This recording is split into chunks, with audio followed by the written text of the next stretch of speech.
Scary. Good. Welcome, boys and ghouls, to Scary Stories NYC on the Scary Good channel. I'm your hostess, Madeline Starr. On this episode, Bigfoot and Henry have promised me that if I let them host the show, they won't argue. But I'm going to let them host anyway. Take it away, boys. Thank you, Madeline. Recently, I remembered a fable or legend that used to get passed around the neighborhood when I was growing up. It was supposed to have taken place nearby. I asked some other people I've known a long time and none of them remember this story. It's called Patience, Percy, and the Werewolves. I googled for it and I couldn't find any evidence of it online.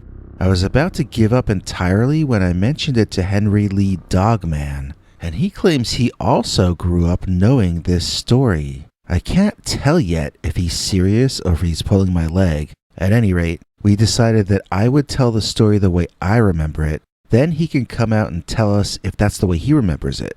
If not, then he can tell us the story in the way it was told where he grew up. Without any further ado, here is the legend of Patience, Percy, and the Werewolves. Many years ago, long before anyone alive today was born, there lived a pretty young woman by the name of Patience Percy. All of the eligible men wanted to marry Patience, and some of the ineligible ones too, according to the story.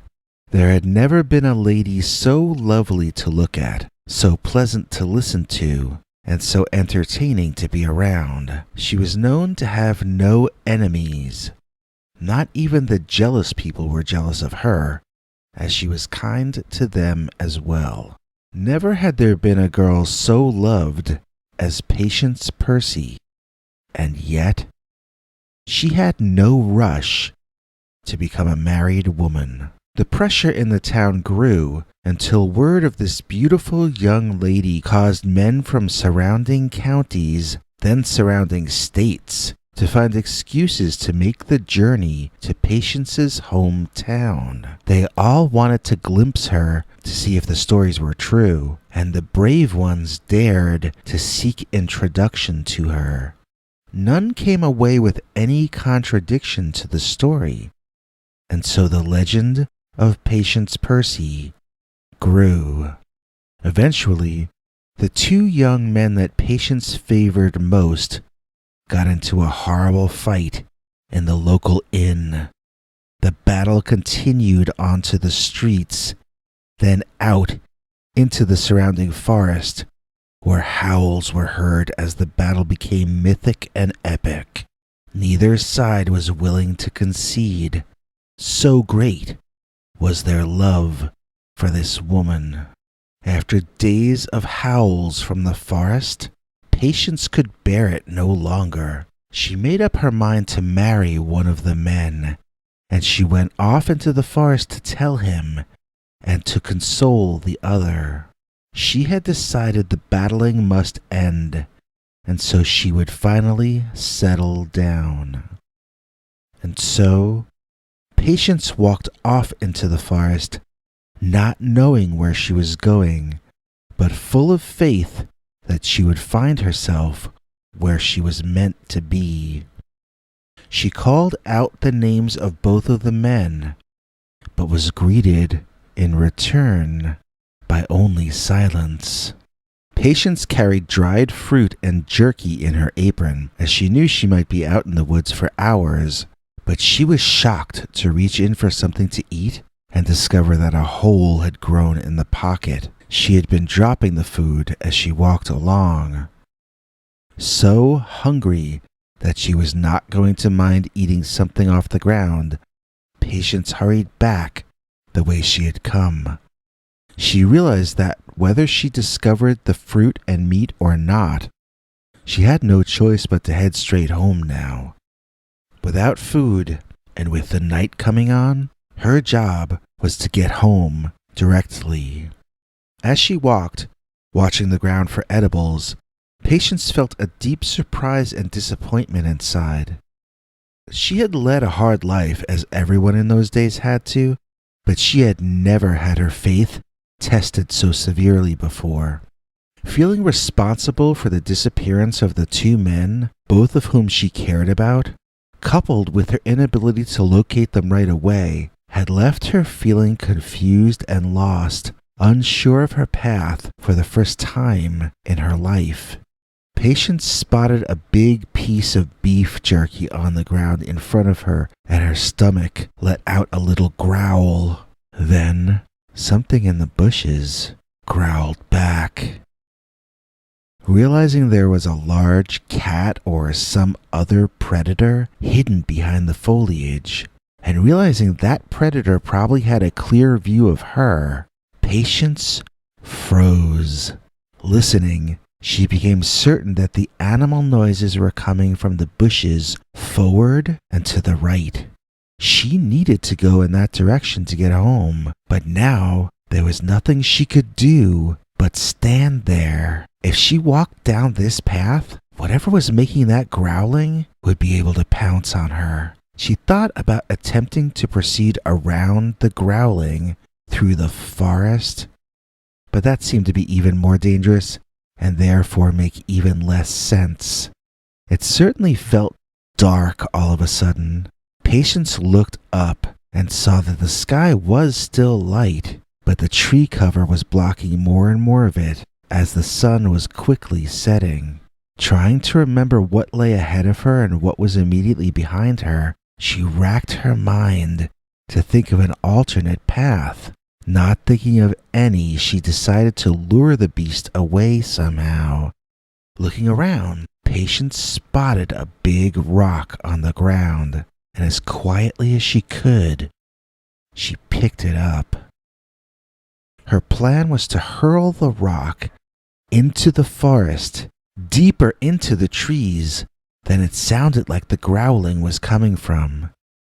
If she then heard the animal retreat into the woods to pursue the rock, she could then use that moment in time to race as fast as she could past the creature and hopefully back toward the safety of her home. Obviously, Patience was regretting coming out to the forest at all and was filled with despair and self-pity at how her life was working out. Bracing herself to heave the rock, she suddenly halted and listened as she thought she now heard a sound from the woods on the other side of the forest lane. This wasn't growling, though. This was the sound of someone or something moving through trees and foliage. Although the crashing sound of the branches and leaves made it seem like this was a large animal approaching, Patience felt no heavy footfall accompanying the approaching racket. She wondered what that was, and realized she might be surrounded by predators on all sides. Spotting a boulder large enough to crouch behind alongside the road, Patience hid there and peeked out to see if the animal would emerge far enough onto the dirt path for her to get a clear look at the thing.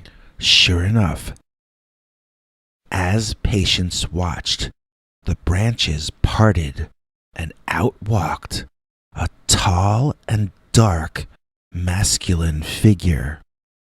This was not a deer, and this was not a bear. It seemed to be a man, but the largest one Patience had ever seen. She squinted and tried to get a better view, but the figure was barely visible in silhouette in the shadow, and she didn't want to give away her location. She wondered, if this is a man, maybe he can help me get safely home. But something told her not to stand up, and something told her not to call out to that man. Instead, Patience waited patiently. The growling to her front and right began again, and the tall figure in the shadows on her left immediately shifted his position to a defensive one, taking a step back and crouching a bit, studying the darkness. And was he sniffing the air? Patience shook all over in fear as she knew that any second that man or man-like thing was going to come out of the forest, and she was going to have to see it and not cry out in horror. She was going to have to be careful not to even gasp, as it would give away her location. She knew she was about to be frightened half to death at the very least. But she knew she had to be braver than she had ever been. She calmed herself, accepted her fate, and watched the shadows, ready for any movement. That's why, when the forest erupted from the opposite direction to her right, Patience was completely unprepared and screamed like a little girl. What Patience saw pouncing out of the forest was not any kind of animal she had ever seen before. It was something she immediately regarded as unholy.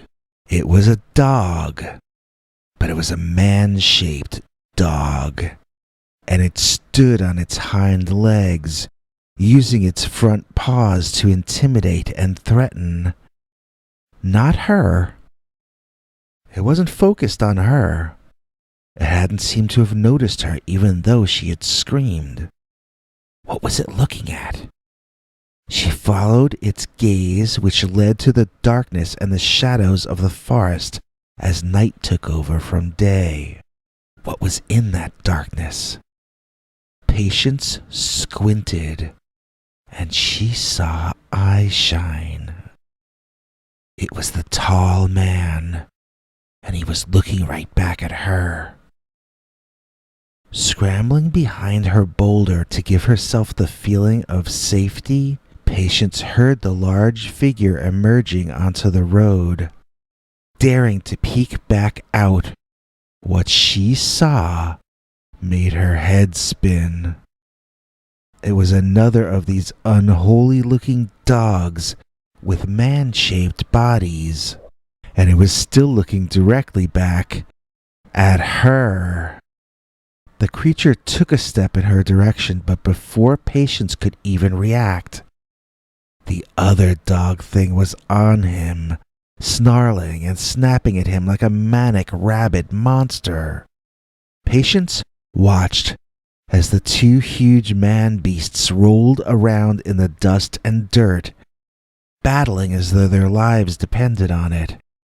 And then, Patience saw something that helped her to understand. She saw the two dogmen were wearing torn pants, and she recognized those pants as belonging to her two lovers. Realizing it was too late to repair the situation, Patience ran with great anguish into the forest. Both of the wolves pursued her and fought each other for her attention deep into the night, and the next night, and the next night after that. Even to this day, they say, if you go into those woods at night, you'll be walking directly into a supernatural love triangle that may never be resolved. If you go into those woods at night, you may never come back out because of Patience, Percy, and the werewolves. Not bad. And the moral of that story was, don't dawdle too long in becoming an adult. The wolf that isn't fed with love must feed on something else. Well, that's not a very feminist moral, is it? It's not a very feminist story. It's a really old story. Is your version more modern than that? I'd say so, actually, more than I expected. The beginnings of both stories are very similar, but they veer off in completely different directions after a while. Oh, that's interesting. Well, why don't you tell us the legend the way you heard it while growing up? Well, okay, for one thing, in my version, there's only one werewolf, and that's why the title is Patience, Percy, and the Werewolf. Once upon a scary time, There lived a descendant of the Mayflower Pilgrims named Patience Percy, and she was the most beautiful girl in the history of her family. Some said she was the prettiest and sweetest, kindest, and most resourceful girl that had ever been born to anyone in their community, and she was always very much in demand. Every girl wanted to be her best friend, and every boy wanted to be her boyfriend. When she got to be marrying age, Patience was too patient, in the opinion of her family and everyone they knew. They all were growing impatient for her to choose a suitor and begin a family. There wasn't an eligible man within miles who would refuse her, and she could have had any guy she wanted. So why would she not choose? Finally, one European man named Adolfo, who loved her, made a public claim that she would choose him eventually, and therefore no other man was allowed to ask for her attention. Since Patience's family had not approved Adolfo's statement, it was not accepted as a genuine claim on the woman's affections. So men continued to pursue her, and it became a fashion for young men lost in love to come to her window at night and propose elopement. One by one, however, each of Patience's suitors turned up missing and was eventually found dead. Each time they had been murdered in such a way as to make it seem as though a wolf had done it. After each killing, grumbling in the town grew that Adolfo must somehow be responsible for these competitors of his showing up dead. Maybe he had a trained wolf in his house. Maybe he just made it appear that a wolf was responsible. And the one rumor that gathered the most traction the quickest was that Adolfo was himself a werewolf. One man had traveled several states to meet Patience and was rewarded for his effort by being rent asunder and left in the village square for all to see the next morning. That was the last straw for the villagers, and they took up arms and torches that night, storming off toward Adolfo's home just outside the village. Some wanted to search his property for wolves. Others just wanted to burn everything down, including Adolfo, reasoning that he must be the werewolf, and only his death could give his soul back the chance for immortal life. All that sort of rhetoric was going around as the mob made its way out of town, gathering stragglers hoping to see a lynching, growing in number, growing louder, walking out into the pitch darkness of the country night, back in the days before electrical lighting. When they reached Adolfo's home, they found it dark and cold. There was no smoke coming from the chimney. There was no light coming from the windows. Although a few shouted to burn the house down, many in the crowd felt an uneasiness, not understanding how the place could be so quiet. Adolfo was a bachelor, yes, but he was a rich one. He had a full staff of servants and a large home, nearly a mansion. Yet this night, there was no activity to be seen at all. There was no sound, and there was no life. The mob literally stood there flummoxed, wondering what to do. Then a woman who had been peering in a window screamed. "The werewolf!" she shouted. "I can see it! Through this window I can see the werewolf!" Bursting through the front door, the crowd streamed inside, ready to kill a monster. Instead, they were greeted by the news that everyone in this household had perished in the same manner as Patience's suitors had. Sickened, The mob pressed on, determined more than ever to bring this werewolf Adolfo to justice. And then, when they entered Adolfo's study, there he was. They could see him with their own eyes. The reason for their rage, Adolfo. However, they no longer had any urge to kill the man. Adolfo, you see, had already passed on. He passed on in the same manner as all the prior victims. The one difference this time is that his attacker was still feeding as the crowd watched. Finally, they could see who the killer was. It wasn't Adolfo, not at all. It was a large, strange-looking wolf, and it was wearing Patience's favorite dress. Some say that to this day, if you wander those woods too late in the night, you may come across Patience in her wolf form. If you do, don't look her in the eyes. If you pay her any attention at all, she'll think you like her. And Patience is very impatient with people who like her. The end.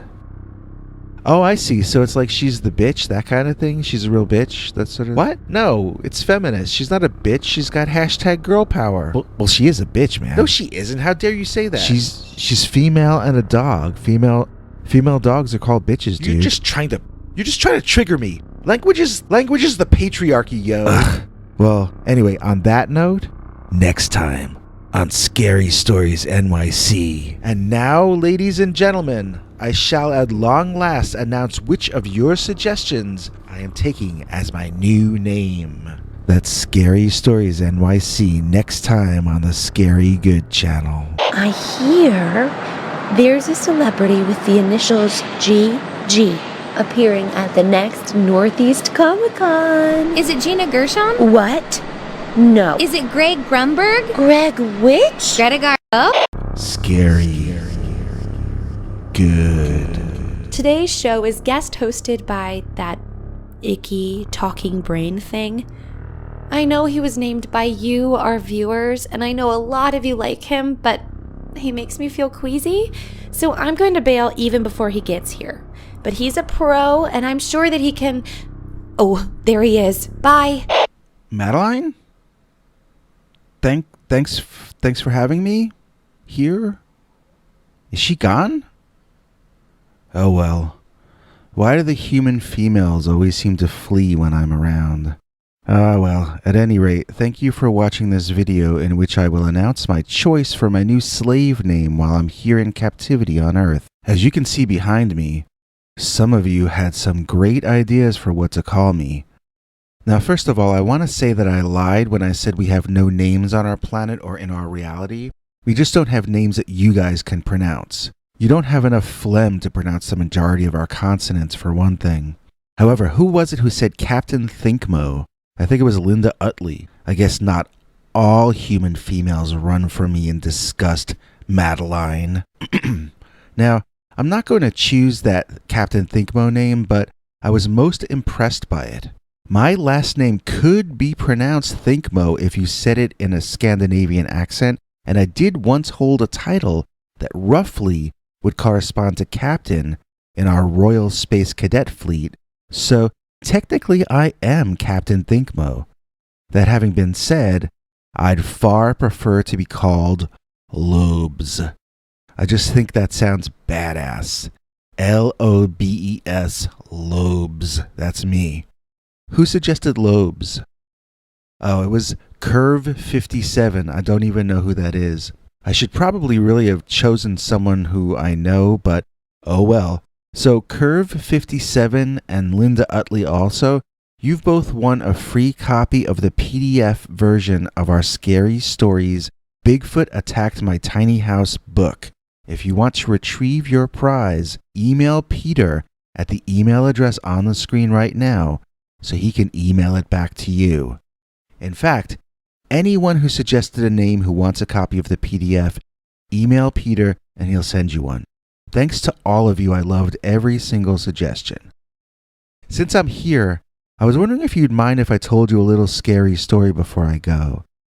This is a story from the wooded hills of West Virginia in the southern United States. It was told to me as a true story, but I'm presenting it here for entertainment purposes only.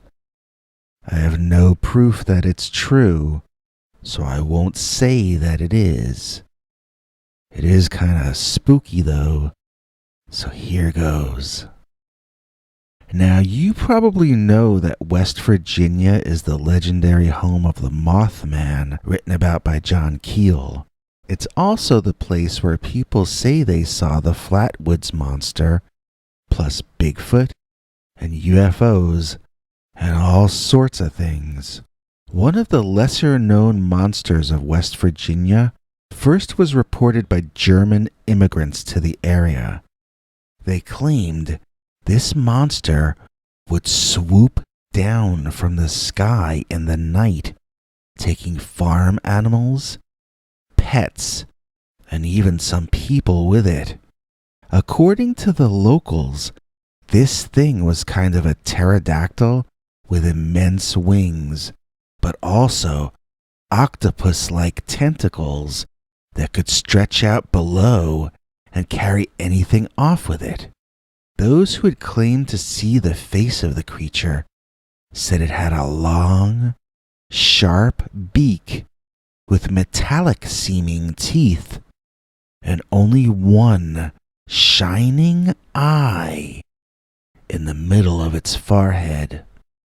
The person who told me this story, let's call him Jed, which is not his real name, he told me that his family was from that particular area of West Virginia near Maryland, and in fact, they still largely live there.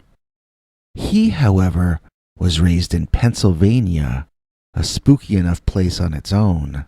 He would go to visit his Aunt Eddie, also not her real name, and she would tell him about the flying ghost monster and how he had to be inside before dark because of it.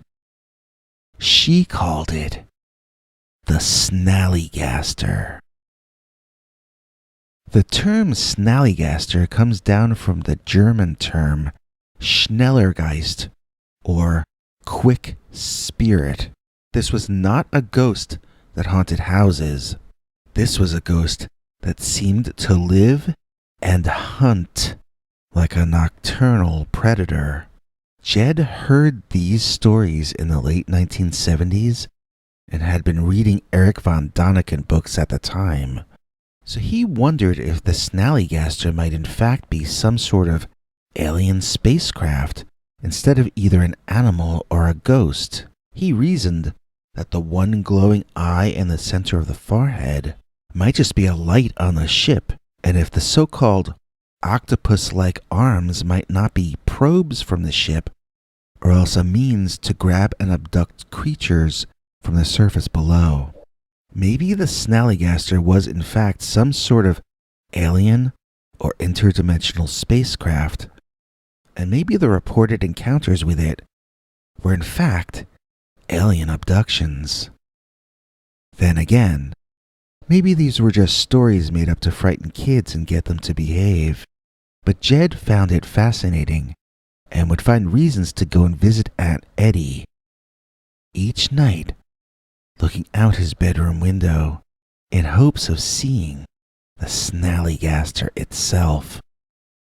It so happened that Jed never saw anything strange from his bedroom window on the second floor at Aunt Eddie's.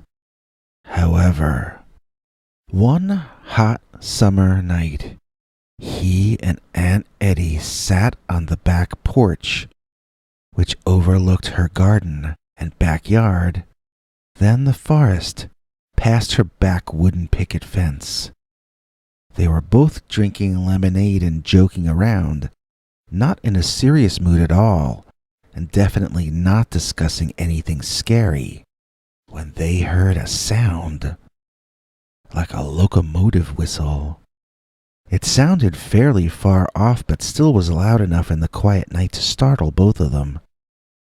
There were no locomotives that ran through that area. It sounded as though a train were rushing at them through the forest itself. Jed said every hair on his body stood on end, and he knew this was not something normal that was happening. Aunt Eddie looked worried and confused too, which could not in any way be a good sign. At that point, they saw a light in the woods and over the woods. A very bright light that should not have been there. It moved in an irregular pattern and seemed to either be growing brighter or coming closer. Jed said both of them were standing up by this point, and as he turned to his aunt to suggest they go inside, she was hissing the word Snallygaster and pulling him back into the house. "We'll be safe in here," she told him, "because we have the 7-pointed star painted on the house." Jed said he had always wondered about that. A lot of houses and barns and even some garages in the area had 7-pointed stars painted on them, and he never knew why. Apparently, it's to ward off the flying Snallygasters like the one he was now experiencing a visitation from. Jed says his aunt hurried to the basement and told him to follow her. He said he told her he wanted to stay upstairs long enough to see the thing with his own eyes. If he felt in danger, he would come downstairs right away. Aunt Eddie did not approve of this plan, but there wasn't all that much she could do about it, so she went downstairs and left the basement door open for him. Jed told me that as he watched through the back window, the entire sky grew brighter, and occasionally he heard that locomotive whistle blowing again, closer and louder and more unnerving each time. Finally, the Snallygaster crested the last few trees of the forest, and Jed could begin to see the silhouette of the thing surrounding a blinding white light in the center. It was impossible to make out details, but he could see that whatever it was large, and that it did indeed have tentacle-like appendages swirling around in the air beneath it. Cthulhu was the word that went through Jed's mind, but wasn't Cthulhu supposed to be from underwater, not from the sky? The next thing he thought of was the flying spaghetti monster, but for some reason, it didn't make him laugh. This thing made its locomotive whistle sound again, and it was so loud that the walls, the floor, and every window rattled loudly as though they were going to break. Jed said the sound was so loud that he was deafened for some time. The experience was so thoroughly overwhelming that Jed fell to his knees and just stared through the bottom of the window at what was happening outside. He says the Snallygaster landed and put out its light and seemed much smaller on land than it had in the air. It seemed more like a very tall man now, but one with octopus legs and the head of some sort of ancient cyclopean flying reptile. It really did look like an animal when on land. Jed said He knew he should be running into the basement, but his head was so scrambled by what was happening that he wasn't sure his legs would have worked anyway. The monster seemed to be aware of him, and it took a step in his direction, startling Jed even beyond his current state of astonishment. He told me that he realized suddenly that he might be about to die, for real, right then and there. That thing was not natural, and so maybe something even worse than death was about to happen. The only thing he had to hope for was that his aunt's 7-pointed star painted on the house really could ward this thing off. At that moment, though, Jed didn't think he had a chance in the world. And then, in the next second, something tackled that monster from the side, and the two of them rolled on the grass, battling for their lives, each trying to end the life of the other. Jed couldn't see what it was, but he could see it was large, and it was man-shaped. The word that popped into his mind was Bigfoot, and for some reason beyond his conscious mind, Jed found himself running downstairs and slamming the door to the basement behind him. When he got downstairs, he was stunned to see his Aunt Eddie performing some sort of weird ritual with markings on the floor. She was chanting something, and there were candles lit as well. Jed had no idea his aunt was into weird magical traditions, and he wasn't sure he liked the idea of it. Aunt Eddie turned and asked him, "Is he here yet? Is he here yet?" Jed asked if who was there yet. The Snallygaster? "No," she said. "Is the Dweo here?" Now Jed needed to slow things down.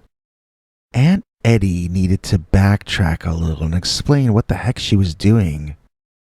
And it turned out, what she was doing was performing a ritual to summon the only known enemy of the Snallygaster, the Dweo. Jed asked Aunt Eddie if the Dweo was another name for Bigfoot, because he was pretty sure that's what he had seen upstairs. Aunt Eddie told him no. The Dweo is not an ape man. The Dweo is a dog-headed man. Like a werewolf. He's a protective spirit. He hunts the Snallygaster like a mongoose hunts snakes. Jed's mind was spinning. His aunt was telling him she had summoned a werewolf or a Dogman to protect them from whatever the Snallygaster was.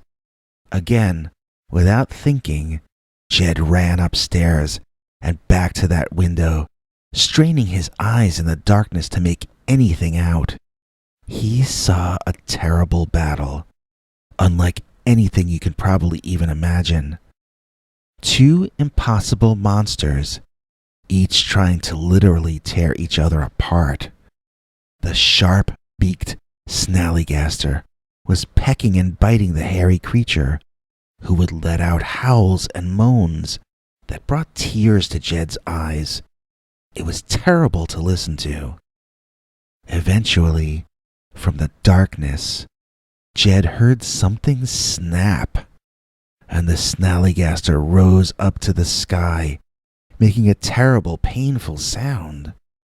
The sound of sails flapping in the wind went over the house and off into the distance, disappearing behind Jed.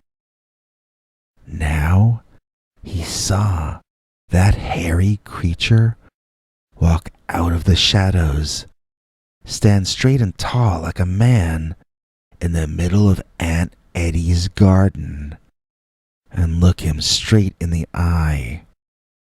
It was not a dog-headed man. It was a dog that stood like a man. It was the most muscular dog he had ever seen, with paws so large they looked larger than his own hands. Its head was like that of a wolf, but it was darker than any wolf he had ever seen. The creature must have stood 6 or 7 feet tall, by Jed's estimation. It reared its head back and howled loudly, like a wolf. Jed ran back downstairs, closing and locking the door behind him. He didn't care if his aunt assured him that the Dueo, or Dogman, was actually their savior. As far as he was concerned, that thing was just as frightening as the other one. And so, Jed and his aunt spent the night in the basement for safety. But nothing else happened. No, they didn't search for DNA evidence outside in the morning. This was a long time ago, the 1970s. Jed hadn't even thought to try to take pictures with his Instamatic, although the chances of anything coming out clearly in the dark were next to none. So, I have no explanation for what the Snallygaster might have actually been, and I have no idea why Dogman is his only natural or unnatural enemy. I've never heard of Dogman being the good guy before, but if you Google about the Dueo or Dueo, you will see that there actually is a folklore tradition in the Maryland and West Virginia area about a dog that walks like a man and who has a vicious hatred for the Snallygaster. Don't ask me to explain any of this. I'm just a normal brain from outer space in another reality being kept in a jar on a shelf, just like any other. I don't know very much about weird stuff. Well, I hope you liked that story, and I'd like to once again thank each of you who suggested a name for me. I have no idea who will be here next episode, but I'll be back eventually. Until then, I'll leave you with this little bit of advice my father once gifted me with. He said, "Son, try your best in life not to get captured by earthlings and put in a jar on a shelf." It was the best advice he ever gave me. I'm sorry I didn't listen to him, but at least I can pass the lesson on to you, and hopefully you will listen and learn. I thank you. Scary. Good. Welcome, boys and ghouls, to Scary Stories NYC on the Scary Good channel. I'm your hostess, Madeline Starr. Oldie, the old dude, came around the other day and told me this exceptionally creepy story, and I've asked him to come out and tell it to us here today. Oldie? Thank you, Madeline, but please don't call me Oldie. That is not my name. I don't mind being called the old dude, but Oldie is just taking it too far. I know you were trying to be fun, and of course, I'm all about the fun, as you can see. So, the story I've been invited to tell you was one I heard a long time ago in a bar. It started as a story about a scary old house, and somehow it ended up being a story about Dogman. I call it The Mansion Over Dogman's Tunnels. And it goes like this. Once, back when I was much younger, I was in a bar in New Jersey one night, and there was another fellow there as well. Bored, we both started asking each other stuff like if we had ever seen a flying saucer, or if we'd ever seen a Bigfoot. We told each other all our ghost stories, and eventually he told me this story, which I'm about to tell you. So, I never caught this guy's name, nor did I give him mine. I've never seen him again, and I don't even know if he's still alive. So if you ask me if this story is true, and I don't answer you, that's why. I already answered the question. It's a story I heard from a stranger in a bar. I have no idea if it's real or if he was actually Stephen King in disguise, hanging out in a bar in New Jersey, hoping to spook the locals with a scary story he just made up. So, There were only 3 or 4 of us in the bar total through most of that night. I had been cat-sitting in an apartment upstairs from the bar, and this was my last night, so I was chilling and getting ready mentally to go home in the morning. Since we all seemed to be equally bored, as I said, we started talking to each other. Soon it was just me and this other guy, and the topic turned to ghosts and UFOs. Like, the guy told me this one story about how he saw a UFO. He was driving and he saw there were a bunch of cars pulled off the highway, and people were out of their cars looking at this strange yellow light in the sky. He pulled over too and watched it as well. He said the conversation there was similar to the conversation we were having in the bar that night. People were telling their ghost and paranormal stories. Eventually, it was just me and the gray-haired guy with the handlebar mustache, and he told me what I thought was the most interesting story of all. I don't know how old that guy was, but he had to have been at least 50, and he must have been under 70. He had a slight southern accent, but I couldn't place exactly where it sounded like he was from. He told me the story happened when he was in his 20s, so that had to have been 30 to 50 years prior. I think it was around 1992 when this happened, which is about 28 years ago, so I'm guessing that if this story really happened, it would have happened in the 1950s or so. Nothing about the details he told me really nails down when it happened, but it was definitely back in the time before cell phones and GPS and home computers. There was no internet, but back then it was against the law to lie on the TV news, so we didn't really need the internet yet. I'm always curious of the era a story takes place in, and not only helps me visualize how people are dressed, but people behave differently during different eras too. So this guy started telling me that he has a friend who lives up in New England somewhere. They met in college, but stayed friends after. One time, when they were both in their 20s, the friend invited this guy up north to help him catalog the stuff in his family's mansion. Some elderly relative had died, and the family wanted to assess everything in the house to possibly auction it off if it might be worth anything.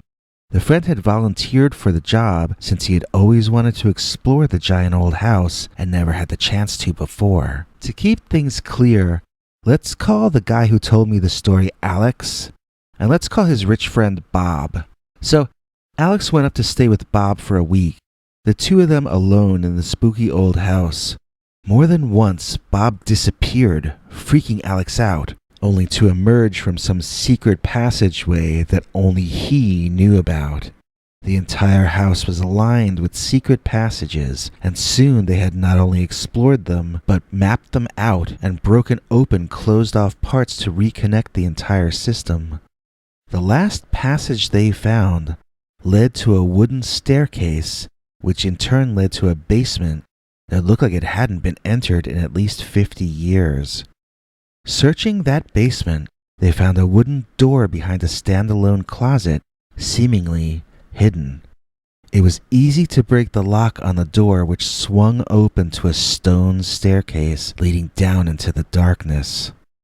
After getting a couple of flashlights, they carefully descended the stone stairs, which were very loose under their feet. It felt as if the entire staircase could collapse at any moment, and they had no idea where they would be landing if they fell. Reaching bottom, they found a dirt floor and a tunnel that seemed to be dug out of the earth itself. Shining their flashlights down the tunnel, they couldn't see very far, but they could see that the tunnel was dug out of soft dirt, not rock, and that it had no support system holding it up. At that point, they gave up to go back upstairs, wash up, eat lunch, and discuss what they wanted to do next. Bob wanted to call in construction people to see how safe the tunnels were, and Alex wanted to call in some spelunkers, people experienced in cave exploration, to go with them. But they were in their 20s and very excited to see what was down there. So instead, as soon as they finished their lunch, they stuck some extra flashlight batteries in their pockets and returned to the unstable-looking dirt tunnel. Sure enough, as they passed through, dirt trickled down from the ceiling onto their heads and down the necks of their clothing. Each step caused enough vibration to dislodge more dirt to fall down on them. That should have been enough to send them back. It would have been enough to make me retreat, I'll tell you that. But instead, they continued forward, and after only about 30 or 40 feet, the tunnel exited to the right into a much more open space. Shining their lights around, they saw they were in a cavern, probably about as big as a college lecture room or maybe a smallish theater at a multiplex. They could hear water dripping someplace out of sight, and it echoed as it did so. They noticed 3 passages leading off to their right, and immediately went through the nearest one. This tunnel, unlike the first one, seemed natural and had a hard rock ceiling that gave them both a false sense of security. The tunnel wound around for some distance, making it hard to see very far forward or behind, yet there were no off-shooting passages. Although staying about as wide, the ceiling of the tunnel was dropping as the men walked forward, and they soon found they had to stoop a bit to get through. One final sharp right turn at the end of this natural passage brought them to about the last thing in the world they expected to see right there. It was a small area. They could both fit in it, and they could both stand up at normal height. And facing them was a door. It was a very old-looking door, made of wood and some kind of dark metal, bolted together sturdily and seeming to be quite thick and impenetrable. Why was there a door in a cave this far under the earth? Alex was scared and wanted to go back. He should have trusted his instincts. Bob asserted that since this was all under his family's property, it therefore belonged to them. In fact, this door was most likely built by one of his ancestors, so since there didn't seem to be a lock on the thing, he pushed on the door, trying to open it. It didn't budge. He tried again, pushing harder this time, and still got no result. He asked Alex to help him, but Alex was laughing. He was about to tell Bob that he appeared to be pushing on a pole door when suddenly fate explained it to Bob instead. Fate, that is, in the form of the first and only monster this fellow claimed to have ever witnessed in his life. Bam! The door slammed open, throwing Bob a few feet, where he landed unglamorously, then staggered to his feet. There, in this small alcove, the 2 men came literally face to face with a hairy beast that apparently lived under the ground. Supposedly, it looked like a werewolf, but a werewolf from movies back in the 50s or 40s, like Lon Chaney Jr. in The Wolfman. This was the kind of thing they saw, but it was not wearing clothes, and its body was more of a combination of a dog and a human body than Lon Chaney's version was. At first, the creature seemed as surprised to see them as they were to see it, and the 3 of them stood for a second or more, just gawking at each other. But that Wolfman guy recovered first, and he started growling. He bared his teeth, which were far more impressive than Lon Chaney's had been. An underground chase scene began, with the young men racing around curves in the tunnel, hearing the wolf creature snarling at their heels the entire way. When they finally got back to the dirt passage, Bob screamed, shouting that the creature had him by the leg. The dirt ceiling stopped trickling down on them and began to pour instead. Kicking the Dogman with his free leg and making a sideways leap, Bob was able to jump clear of the landslide that buried the wolf-headed man under what must have been tons of earth. Hearing rumbles in the ground above them and fearing another cave-in, both of the young men ran upstairs as quickly as they could and didn't stop until they were laying on the grass lawn in the back. Having been rattled to the core by their experience, both of them took a few hours just to get used to the idea of even going inside, as the idea of having something over their head, which might fall on them, took a while to seem less frightening. The next couple of days, they worked making records of items in the attic, wanting to be as far from the place that Dogman lived as possible. One of the things they discussed was that they couldn't have seen the only one of those creatures. There must be an entire race of them, presumably living under the mansion. But both of the guys slowly returned to normal, reassured by the fact that the tunnel reaching the Dogman lair was caved in. They were safe, as long as they stayed out of those tunnels. Or so they thought. Alex's last day visiting Bob ended with Alex running late for his train and Bob saying he would drive him to the station.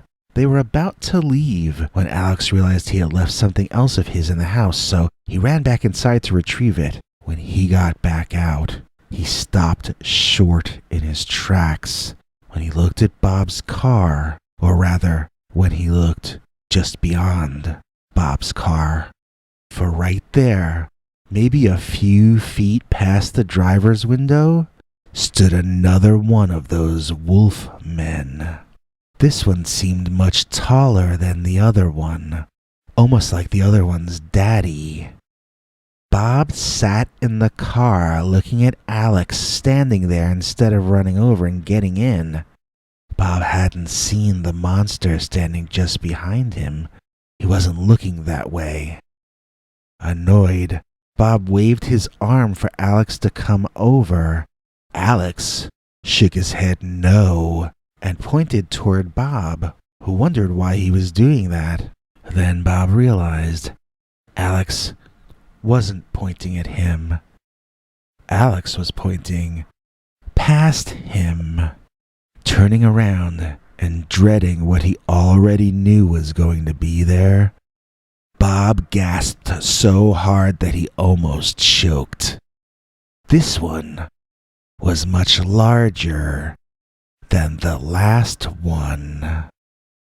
Screeching backward down that driveway as though his car were part of his own body, Bob drove backward right up to Alex, who jumped inside and slammed the door. The creature was running toward them on its hind legs like a man. They hadn't really noticed that in the tunnels, as neither of them had the time to look over their shoulder. They had just assumed it ran like a wolf. This time, they got a whole second or even 2 seconds eye view of the creature as it hurtled toward their vehicle faster than any animal that large should be able to propel itself. Bob moved the car into first gear and slammed on the gas, turning left as he did so. The wolf thing slammed into the passenger seat door so hard that it rocked the car up onto its left wheels for a second, but it was unable to tip the car or stop it. They drove on, with Alex watching behind, the long quarter-mile driveway through the woods that you needed to get past before reaching the street. He didn't see anything following them, but there were so many twists and turns on the driveway that he couldn't really see too far. Suddenly, Bob screamed from the driver's seat and Alex turned around just in time to see that the wolfman had taken a shortcut through the woods and was now emerging about 30 or 40 feet in front of them to the right. Alex says Bob floored the car and drove straight toward the Dogman, who at first seemed willing to take on the full impact. Realizing in the last split second that Bob wasn't joking, though, the Dogman dove out of the way, and Alex says he disappeared at that point. I queried him that night in the bar. What did he mean by disappear? It turns out he wasn't sure. It seemed to him as though the creature just disappeared. He was there, rolling on the grass. Then he wasn't. But it was possible that the monster had just ducked behind a bush. It was dark, and he couldn't really be certain. The two men ended up driving the entire way back to Alex's house, where Bob spent the night. He wasn't interested in going back to Dogman land in the middle of the night alone. I can't remember the rest of the details. I don't know if Bob ever went back to finish his inventory. But I know that Alex never returned to that house. After all, who would want a return visit to the house over Dogman's caves? Hello? Hello? Is this thing on? Can you all see me and hear me? There's nobody else here at Heroical Mastering Studios. I suppose they're all off having their parties about this American soccer festival that takes place each year at this time. What's it called again? Oh, right, the Super Bowl. I hope they're all enjoying their soccer weekend with their color televisions, leaving me here to take care of everything entirely on my own. Sure, make the old guy work the weekend when we all party. Why not? It's not like he has a social life. Well, let me tell you something. I have a good reason to dislike the Super Bowl, and that reason is the Dogman. That's right. American sports parties remind me of the first time I ever saw a Dogman. It was the 1960s. And I had been invited to my first Super Bowl party by a girl that I liked. Once I got there, though, I discovered she was not there. Some other people I knew were there, but they didn't like me. They had no problem being open about that. They let me stay, though, because I said I'd been invited by this girl.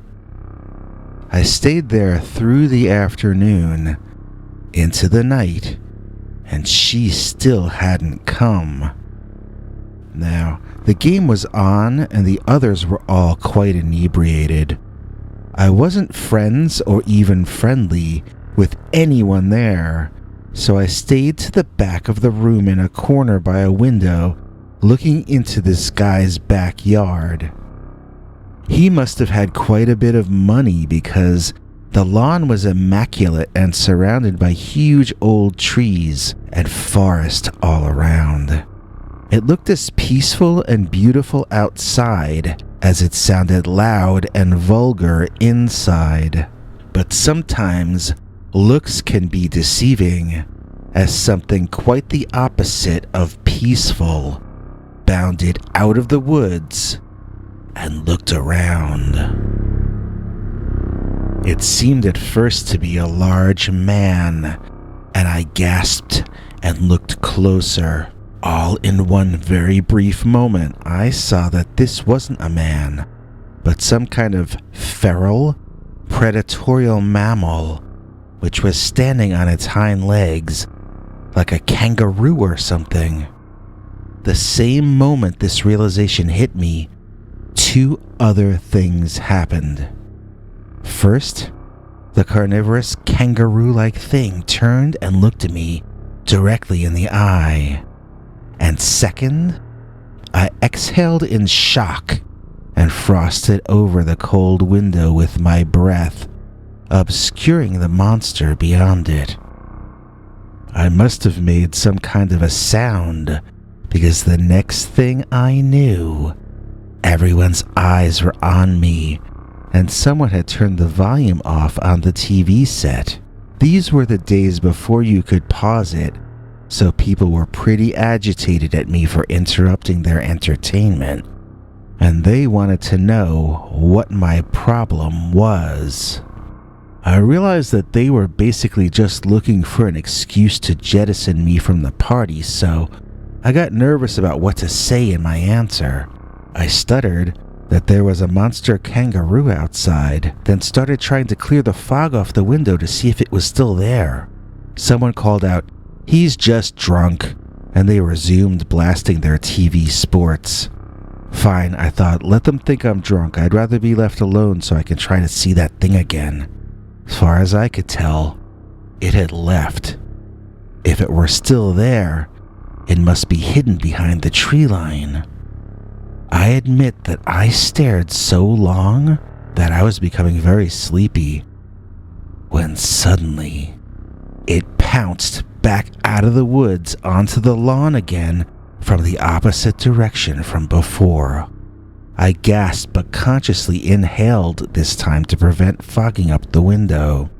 I stood up and knocked something over by accident that made a terrible noise as it crashed to the ground. This time I pointed quickly to the window and there it was.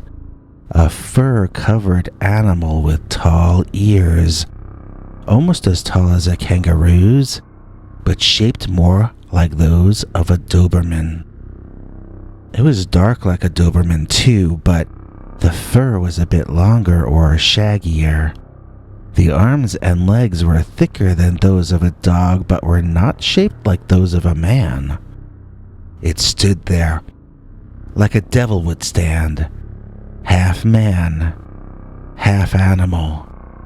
People ran over to the window and I saw the animal looking me directly in the eye, take a few steps backward and hide behind some shrubbery.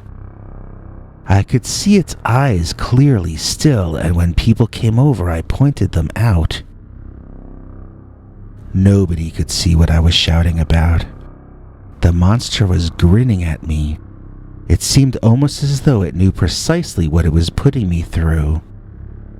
Soon, the host of the party informed me that I had broken some sort of expensive thing, and that it might be better if I left. Someone else shouted that he should call me a cab, since I was obviously drunk. That annoyed me because I was the only sober one in the entire house, and they had no right to talk about me that way. Soon, a large argument commenced, and I was bodily removed from the house.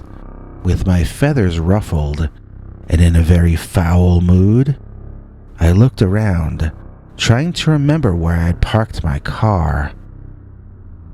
Then I remembered. It was around toward the back, in that large driveway.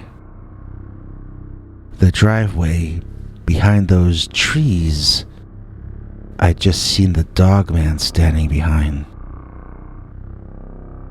Suddenly I didn't feel as angry at the people inside as I had the second before, and I considered ringing the doorbell and attempting to apologize profusely, just to get back inside. But those people hated me, and the later I was there, the more frightening it was going to be to have to walk to my car anyway. I reasoned that it was then or never, and began the march back toward my vehicle, as quietly as possible, scanning the trees for eye shine and listening as hard as I could to hear if anything was moving around me in any direction. I began slowly tiptoeing step by step toward my car. When I got around a batch of trees, I could see my car and my heart lifted. Soon I would be inside and on my way home. Then, my heart dropped as I saw that I was wedged in between the car I had parked behind and the car that had parked behind me. Couple that with another car on my left, and I was going to have to somehow drive sideways in order to get out of there. I should have gone right back to the house and reported this. I should have gotten someone to move their car out of the way so that I could leave. There are a lot of things I should have done. But instead of all those, I got in my car and started doing the math in my head about how to, bit by bit, extricate myself from this tight spot. After all, I was only wedged in on 3 sides, and the 4th was entirely open. Somehow I felt I could do this. And besides, figuring out what angles I should drive forward and back to get out most quickly was considerably less upsetting than thinking about either those people at that party or that hairy kangaroo-headed man I had seen earlier. Then, suddenly, with a loud metal banging sound, I bounced up off my car seat and saw the creature had just jumped from somewhere up above my head down onto the roof of my car. Panicking, I began beeping the car horn frantically. I remembered that there was no view of the driveway from the house, and I guessed that they probably weren't hearing this beeping over the sound of the game on TV. It didn't seem as though there were any neighbors for at least half a mile either, so I stopped beeping. At this point, I got a good look at the thing, and I really am certain it's what people now call Dogman. I say it looked like a kangaroo because of its eyes, which were sort of more like a deer's eyes than like a dog's eyes. My initial thought was not canine, but it's quite possible that's what the thing was. At the time, I was so stunned by the unexpected and bizarre nature of this thing's appearance that I guessed it was some sort of marsupial from Madagascar or someplace like that. I expected to eventually find something in the paper about an escaped wild animal, but I never did. In fact, I've never even seen a drawing of anything that even vaguely resembled what I saw that day, other than certain drawings of Dogman. Looking at it on the hood of my car, it did look more like an angry black deer than a dog, but its teeth were more like those of a dog than those of a deer, that's for certain. It bared its fangs to make sure I got the idea that I was in danger. It did not pant like a dog now that I think of it. Dogs will have their tongues hanging out as they drool all over the place.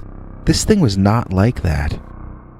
I guess it looked like kind of an intelligent Doberman man or a feral carnivorous deer man. So now I had this black furred thing on my hood observing and deliberately frightening me.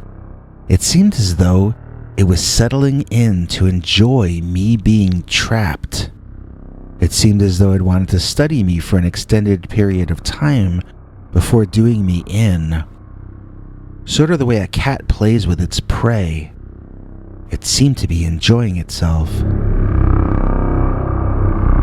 Meanwhile, inside the car, I was forgetting all about math and angles and just trying to slam the car back a few inches, forward a few inches, trying just as hard to maneuver out as to push the other cars out of my way. In short, I was panicking. My hands were so sweaty that I put on my gloves to keep a grip on the steering wheel. This was the most terrifying moment I had lived through up to that point. Somehow, I did manage to get free, and that Dogman seemed quite surprised. I drove over the guy's lawn toward the road leading back to the highway. That was the only way I could drive, so that's what I did. The Dogman just sat there looking around for a while, like a kid getting to ride on the shopping cart in the supermarket. All at once, he leaped off and was in the woods before I could even see him go. I was so relieved that I literally cried most of the way home. I kind of expected that I was gonna die, or at least that something extremely painful was gonna happen to me. But the worst thing that I got was a dent on my front hood. I never even fixed it. I was gonna get another car soon after that anyhow. And so, I never found out why that girl missed the party, as I never heard from her again. I was glad to never hear from the other people at that awful party ever again too, since I think I might have dented 2 fenders and a car door in my frantic attempts to flee the Super Bowl Dogman. And then, one day, I was at the bank waiting to speak to someone about my savings account when one of the other people there recognized me. I, at first, did not recognize him. When he told me he was the host from that party, I almost got up and left. That was a day and a set of memories I found quite painful to think back on. I expected this man was at best going to mock and ridicule me, and at worst might try to hit me up with a bill for one of the various things I broke and mangled on that unfortunate day. But it turned out he was not angry at me at all, and in fact he wanted to give me an apology. That intrigued me, but I still wondered if it might be a trick. Could a punch in the mouth be termed an apology somehow? This was the guy who owned that house that the party took place at years earlier. He wanted to apologize for laughing at me that I said I saw a man-eating kangaroo or whatever it was I called it at the time.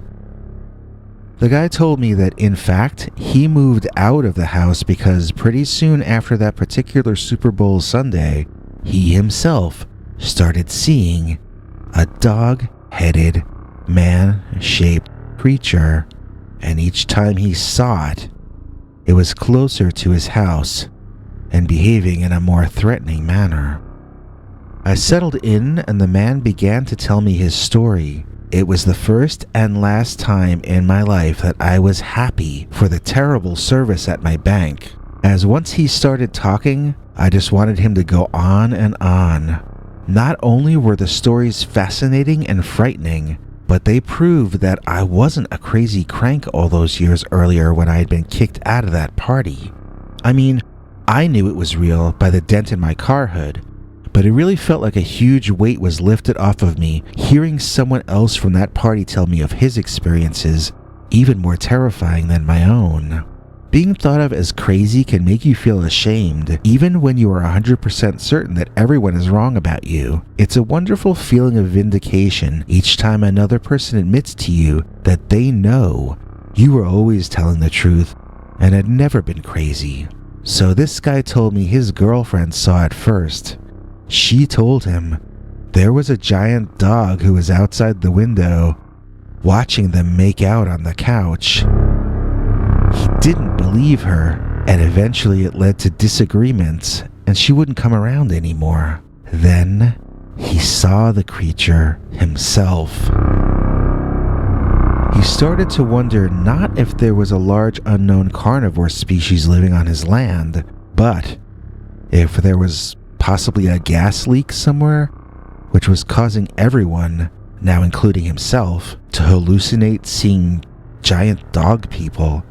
So he actually hired some specialists to come out and check the quality of the air and water out there. Of course, they found nothing wrong. His next move was to have electricians and scientists investigate and survey the area, looking for magnetic or radioactive spots or anomalies.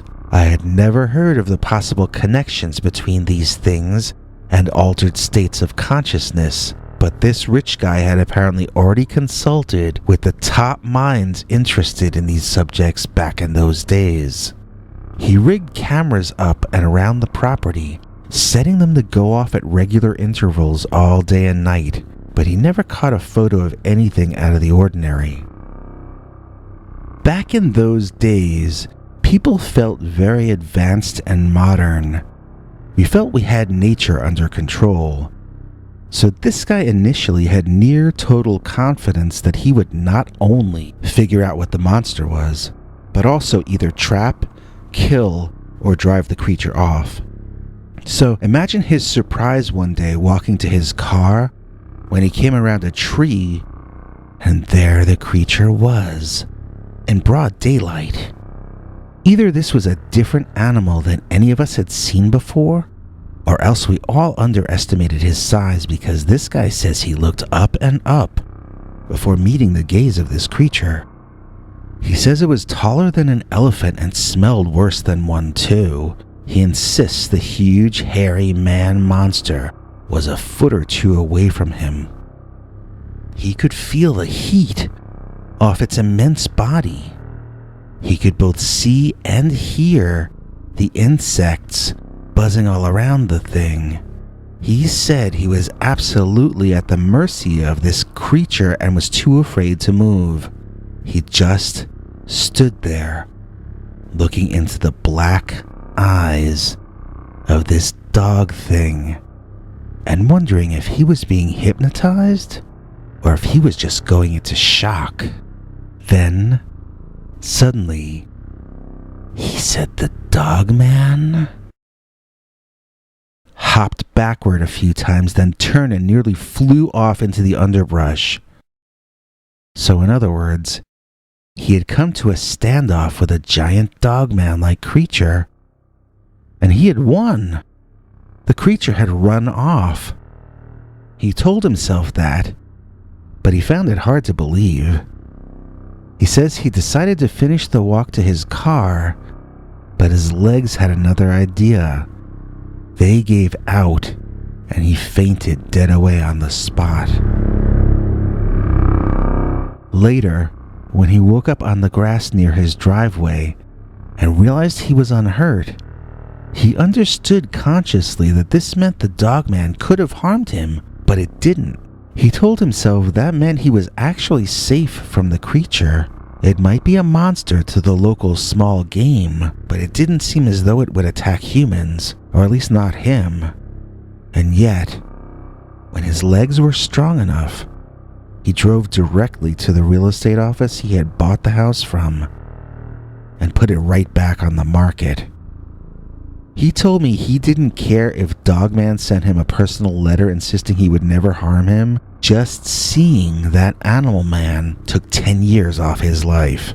I concurred that I had only seen it from 100 or more feet away the first time, and yet it was the most terrifying sight I had seen. Then, when I was watching it through the windshield of my car, I also had the safety of the glass between us. I told him I couldn't imagine how I would react if I had been close enough to reach out and touch the vermin crawling on that immense beast. I assured him that he was wise to sell the place and get as far away from that thing as he could. He got called first by the bankers, but he leaned into my meeting on his way out and he uttered a few final words to me. "Watch out for the werewolves," he said. I had not thought of the creature in that context before, but I immediately knew what he was talking about, and so I responded to him in kind. "Watch out for werewolves," I chimed in, adding, "especially on Super Bowl Sunday."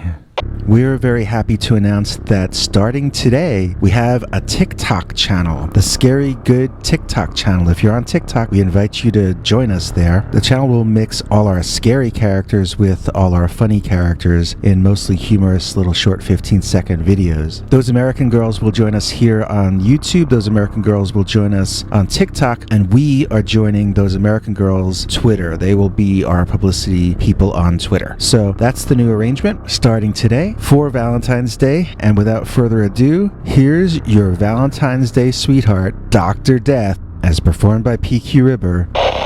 Dogman Valentine's Day Horror, as told to Peter Bernard, read by PQ Ribber.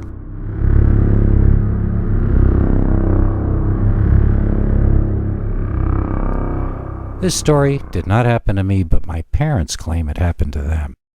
Every year on Valentine's Day when I was a kid, we would gather by our fireplace and our parents would tell me and my sister the story of how our family was almost wiped out before it started by a Dogman. Although this is a pretty scary story, we kids would look forward to it each year. To us, Valentine's Day was almost like a second Halloween. But my parents weren't really telling us about all this to entertain us. I suppose their intention was to present some sort of moral or historical lesson or something. Either way, what we took out of it was that we liked scary stories, and this one starred our parents. So, the story happened way, way back when my parents were dating, before they'd gotten married. They were both teenagers, and it was the late 50s. Specifically, it was Thursday, February 14th, 1957.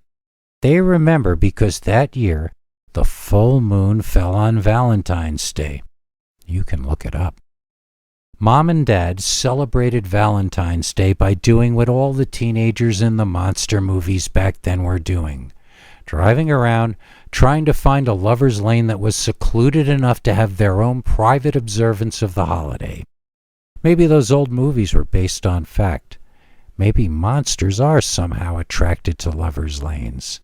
On the other hand, maybe cryptids are seen on Lover's Lane for the simple reason that these places are, by definition, located so far off the beaten track. Either way, my parents were driving around on dark roads looking for a place they could park without attracting any attention. This was the part of the story where my sister would giggle and yell out that they were looking for a place to kiss. Then I would say, ew, and make gagging sounds. We all had our parts to play in the telling of the story, kind of like the audience at Rocky Horror. My father would go into long, intricate detail, describing what was wrong with each different lover's lane they checked out. One had too many cars parked there. The next had Dad's main rival's car parked there. The third actually had a police vehicle drive past and briefly set off its siren at them to get them to move on. They were heading further and further out of town and getting increasingly frustrated. Finally, my mother said she was hungry and asked if they could stop for something to eat. Passing a burger joint, they decided to stop in. It was one of those old 1950s places where ladies on roller skates would bring the food out to your car instead of you going inside. In the summer, they would attach the trays to the outside of your car window, but on this frigid night, they just brought them their food in a brown paper bag. Mom says they were listening to romantic songs on the radio. I looked up what was on the charts that week, and the number one hit was Young Love, First Love, sung by Tab Hunter. I can imagine that's a song they had to have heard that night. There's no doubt it would have been at the top of the rotation. In fact, the same song was also simultaneously number 3 on the charts as performed by Sonny James. So it was a night for young love, and my parents were the living embodiment of the zeitgeist. They were the archetype of that moment in time, yet even with all that intense mythology on their side, in reality, they sat there sucking down shakes, wondering how they could find some privacy. So while my parents were eating in the parking lot, they noticed mountains looming off in the distance behind the fast food restaurants and the highway. They decided to try to figure out how to get up in those mountains. There would certainly be some private spot up there that they could stop at, and so, after eating, off they went in that general direction using local roads. Every place they would go for the rest of this journey was a place that neither of them had been before. It was dark and the roads were dimly lit. Mom says she started to regret their decision almost as soon as they started. They were no longer driving on the highway. They were now going through some pretty desolate parts of a town they didn't even know the name of. Every so often they would see a person just wandering around looking like they had no place to go. Maybe they're going to the mountains, Mom said to Dad. She said she was pretty scared to be there, and Dad said she was starting to get him scared too.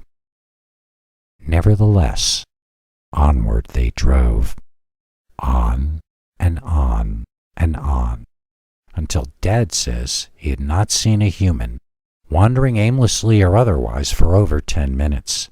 They were traveling through undeveloped forest on a tiny 2-lane road. There hadn't been any buildings for a few minutes. Dad found a patch of grass over by some trees alongside of the road and pulled off. He turned the car and all lights off to lessen the chances that any cops passing by would notice them there. And then the two of them just sat there. We looked around a lot nervously, Mom told us. It was cold and I was shivering, Dad remembered. Dad moved closer and put his arm around Mom. She moved in close to him, but she says it was more to warm herself up than anything else. Having invested so much time and effort into finding this private spot, Neither of them wanted to give up and leave, but on the other hand, neither of them felt secure enough to stop watching the road and forest for even a second. There was something about that place that made you feel like you weren't alone, according to Dad. In time, they began to relax and started cuddling. In the cold of the night, the windows were soon fogged up on the inside. That's when they heard a banging on the left rear car door. "Drive!" shouted my mother. "The car ignition is off," my father reminded her. "Then start it," she insisted. "But what if it's a cop?" my father asked. Then they heard a loud bang, but from the right rear door. "The police don't bang on the back of your car," said my mother as my dad turned the key and started the car. Well, almost. But he tried again. And again. While he was trying to start the engine, Mom grabbed a cloth and wiped the windshield clear so they could at least see out of the front of the car. That's when they first saw it. It wasn't a cop. It wasn't a homeless person. It was a monster. There was some sort of hairy monster standing there, silhouetted against the full moon out through the fogged-up window. Although they could not yet make out much detail, it was certainly not a police officer or even a human being. Its hair or fur blew in the wind, and it had tall, pointed ears. The next thing they knew, it loudly threw itself face first on their car hood and slammed its muzzle right into the front windshield.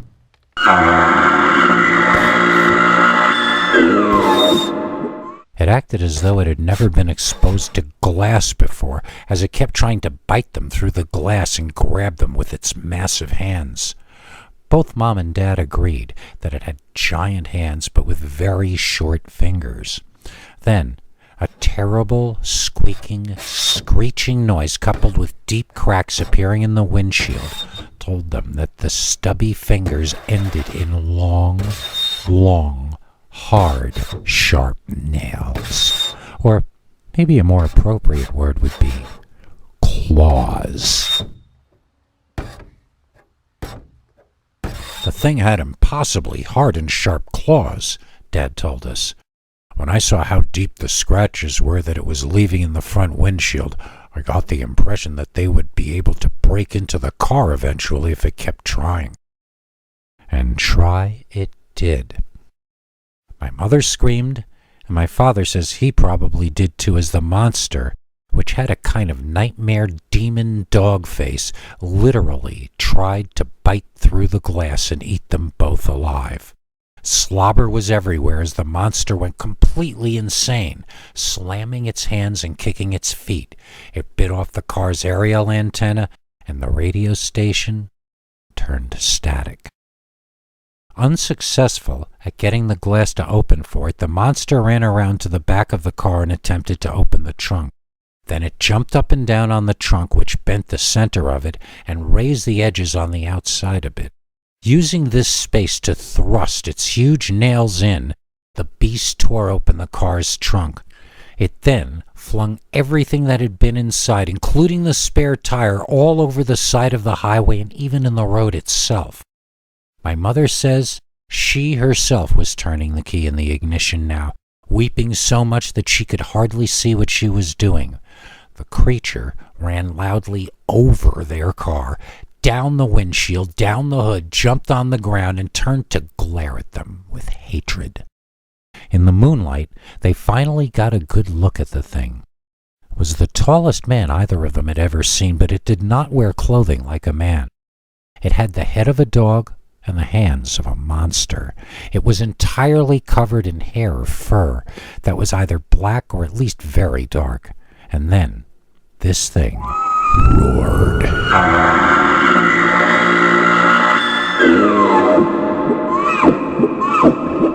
Dad said His hands and feet were shaking so much that he wasn't sure he was hitting the gas or the brake, but he just kept trying to start the car in the cold over and over again.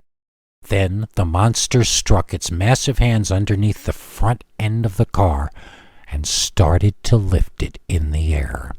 The car was up to its chin when suddenly a miracle happened, like a miracle from out of an ancient scripture. The car started. The car, which was a then 11-year-old 1946 Cadillac that Dad had rebuilt himself from scrap, was rear-wheel drive, so it lurched forward quickly and unexpectedly. The Dogman was bent backwards as they drove over it. The car bumped repeatedly and side to side as they heard sickening, unrepeatable sounds from underneath them as they drove forward, then away from the scene. Neither of them looked back to see if it was still alive. They just drove. Like I said, this was an old car and it had just taken a beating. Dad noticed the brakes were not responding correctly, and he said he was going to have to pull off the road and check them out. Mom begged him to keep driving, but the brakes were barely working at all and the car wouldn't make it back home in this shape. After a few minutes of driving, when they felt certain they had gotten safely away from the monster, Dad started coasting the car to a halt along the side of the highway. Then he got out and opened the hood. He could see the car was leaking all kinds of fluid, but wasn't sure what he could really do to fix it, since his toolkit was now thrown around on the road back there. Dad walked over to Mom's window, and they talked about their options.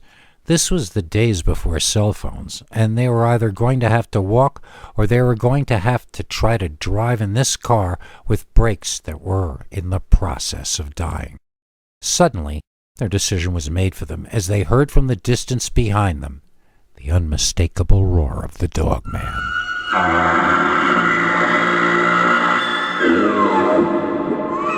Dad says he could see it back in the direction they had come from. It was standing on its hind legs, and it was running. It was limping, but it was still running. Dad said that even injured, that thing could have easily won a gold in the Olympics. He got back in the car, and he hit the gas pedal.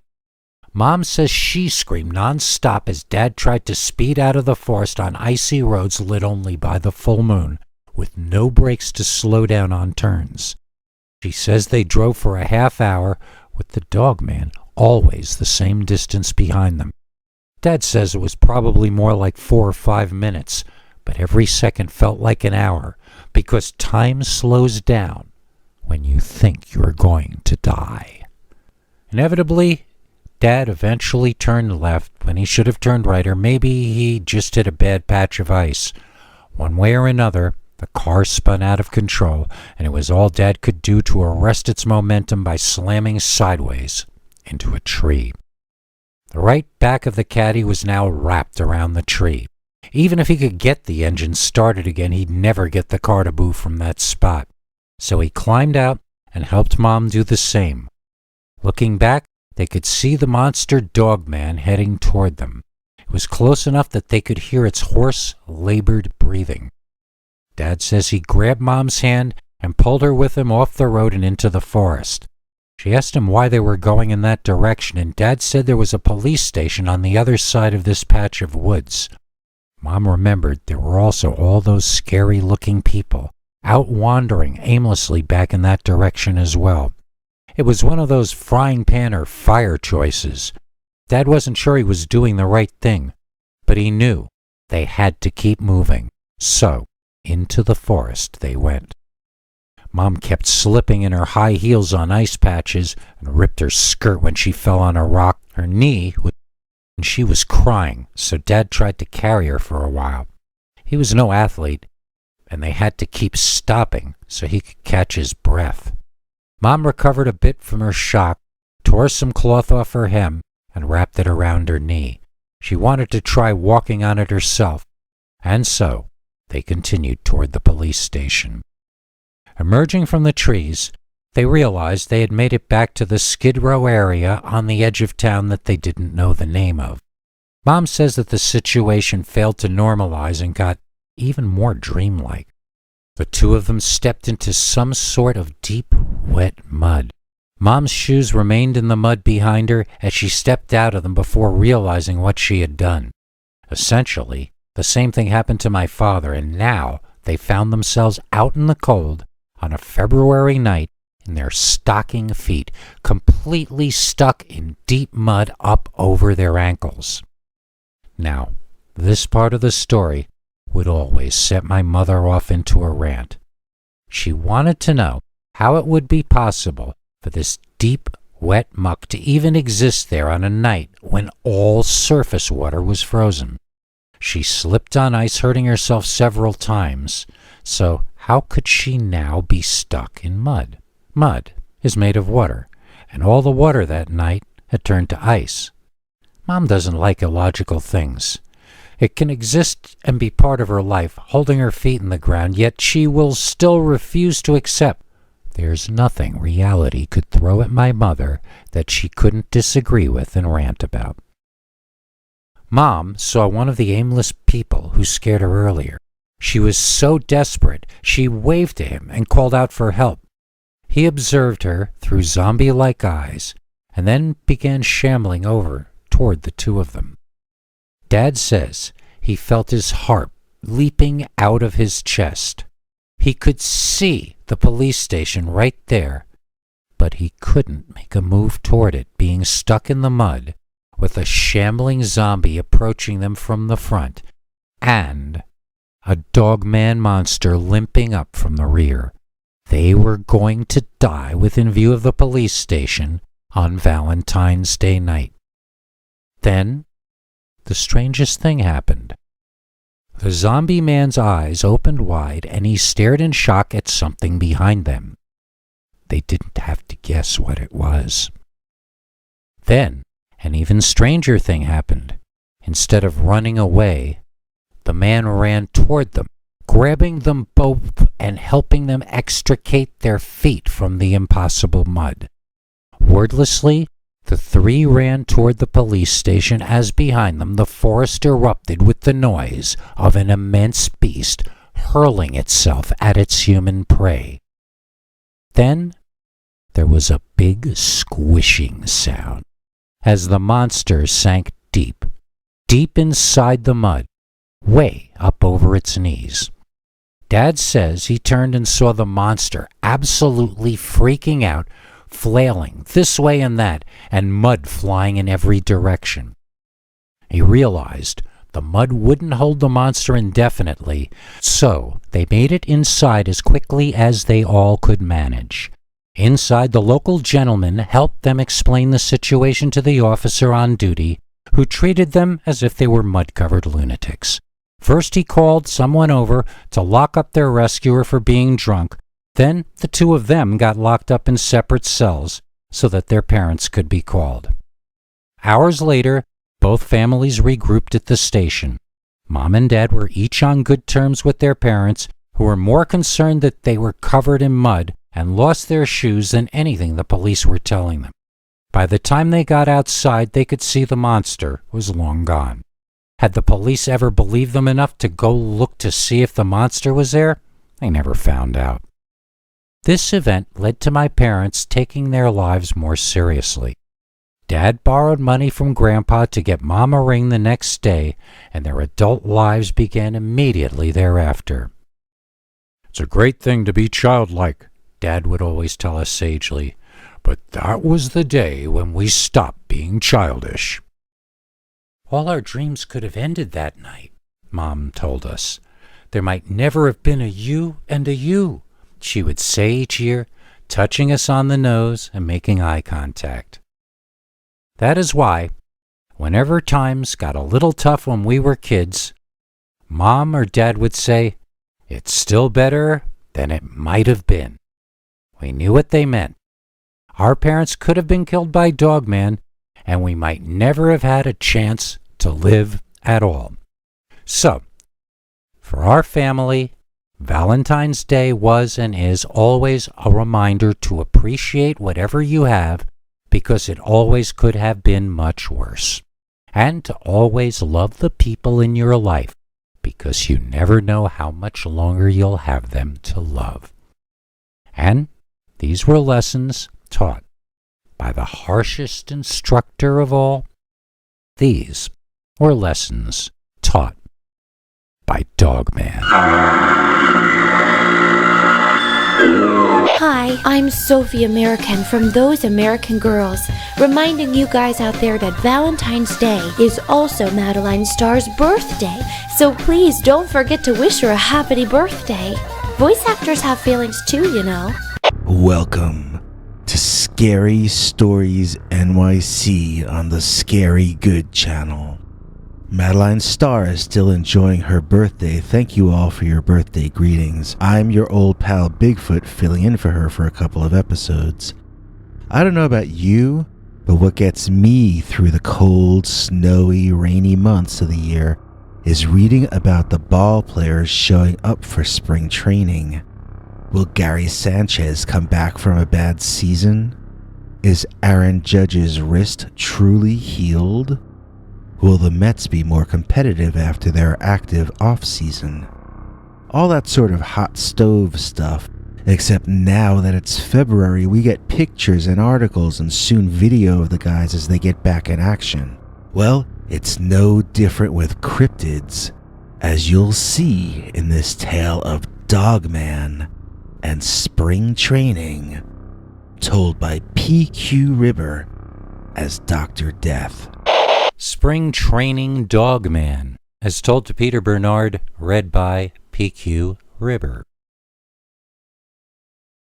I wish that I could call this story Spring Training Sasquatch or Spring Training Skunk Ape, but the truth is I never saw anything in my life that looked like a Bigfoot. Instead, I will call it the much less catchy Spring Training Dogman, because back in the 1970s, when I was a baseball player, I saw a hairy man with a wolf's head over near the Mayaka swamps. In fact, I almost didn't live to tell the tale. Okay, like I said, this was the 1970s. I was 19, and it was my first experience of being out on my own, separate from my parents. I had been drafted by a certain major league team and received an invitation to spring training on the west coast of Florida. It was the most exciting time of my life, getting to hang with guys whose careers I'd been following through the newspapers for years. That's not to say they were all nice to me, because for the most part, they weren't. There was a lot of hazing of new guys back then, and it was either kept from the press or at least kept out of it. I see these modern sports interviewer people on television asking modern players if the older guys are giving them good advice and sage counsel.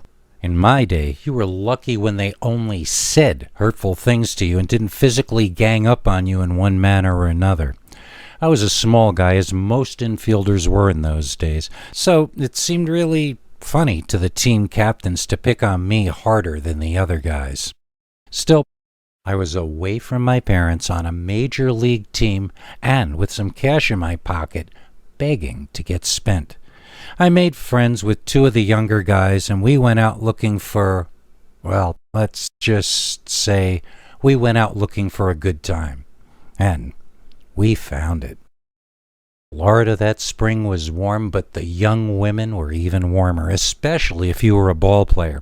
Of course, it could take a few minutes to prove to some of the more skeptical ladies that you really were a professional ball player. We weren't famous guys. In fact, none of the three of us would ever actually make it to the majors during the regular season, for more than a cup of coffee. You couldn't just Google your sabermetric stats on your phone back then, if you know what I mean. My solution was that I carried two clippings from a local Florida newspaper. One had the box score on the day I hit a double, and the other was from the day when I walked twice and scored a run against the Yankees. Of course, it only had my last name and my first initial, but if I had my buddies with me, girls would usually believe us. So anyway, I had never had a serious girlfriend before, and instead of playing the field like the other two, I sort of fell hard for this one girl, who we can call Carlita. That was not her name, but she was Cuban on her mother's side and very exotic looking to me, since I'd grown up in the Midwest. I thought she looked like a glamorous character from the Late Late movie on TV. I think she was a year or two older than I was, which added to her mystique and charm. Whatever she said, I believed. She seemed much smarter than I was, so I just listened to her. And one night, I listened to her that there was a place we could drive to in order to get some privacy and some alone time. Even though I wasn't with my parents, I was rooming with another player, and there wasn't a place I could bring a girl. Carlita lived with her large family in a home that was loud in every room at all times. So, when Carlita told me to drive out to the Miyaka Wild area, she didn't have to ask me twice. I've told this story a few times to a few friends over the years, and I was always a little uncertain about where exactly this all happened. I thought it was on the side of Route 72, which cuts through the swamp there, and I believe was the location of the famous skunk ape video from years after this story took place. A few years ago, I was visiting family in Florida and drove a bit out of my way to go look for locations that reminded me of where I was that night. Route 72 either has changed since the 1970s or else was not where we went that night. Here's what I remember. We drove on a paved highway, possibly Route 72, until we came to a dirt road. She told me to turn off my lights and go down this natural path. I wanted to pull over right away, but she told me that if I did, we might get hit from behind by the next car of young lovers. So I followed Carlita's way, as it were, and eventually we came into a clearing between these jungle trees. I was still new to Florida, so the palm trees covered in tiny, fast-moving lizards was not what I was used to yet. Carlita laughed at me that I was creeped out being in that place. There was nobody else there, as in not one person or vehicle. I was really regretting not stopping by the road. At least there our bodies might be discovered after the snakes poisoned us and the serial killers serial killed us. Carlita was trying to snuggle, but every single tiny noise outside made me jump and squeak out, "What was that?" like a frightened 2-year-old. For some reason, my girlfriend didn't find my cowardice to be a turn-on, so after I begged her for the 12th time to please let me turn on the headlights, she finally said okay. I think she called me an infant and told me to put on my nightlight, so really, the evening had been ruined completely by this point. I could see that she was angry at me, and I was awash in complicated emotions that were all new to me at the time. And then, in a second, none of that mattered anymore. I turned on the headlights, and then neither I nor Carlita had a single thing more to say. We just sat there, slack-jawed, wide-eyed, as the headlights of the car caught a monster in its bright, glaring view. Not more than 10 or 15 feet away from us, standing in the bush directly in front of the car, stood the tallest man I had ever seen. It was the darkest creature I had ever seen, black, but not black like a black bear. This creature's fur didn't shine. It absorbed light. Maybe it was caked in dark mud from the swamps. This tall man was hiding his head from us with its muscular forearms and prehistoric savage-looking hands. Don't ask me what I mean by that. I just remember a flash of feeling that those were not human hands, and those were not bear claws, but they were some sort of mix, larger than either. A creature took its hands from its face, glaring directly at me. It balled both massive hand claws into fists and raised them well over its head, which had tall, pointy ears. On top, like a dog or maybe a cat or a deer, but this was on a 2-legged hairy monster in the swamp in Florida. So before I can understand what I'm looking at, this massive man-monster dog-ape thing slams both fists into the hood of my car, leaving dents in both places, and that giant boy leaned down right into the windshield, and he screamed.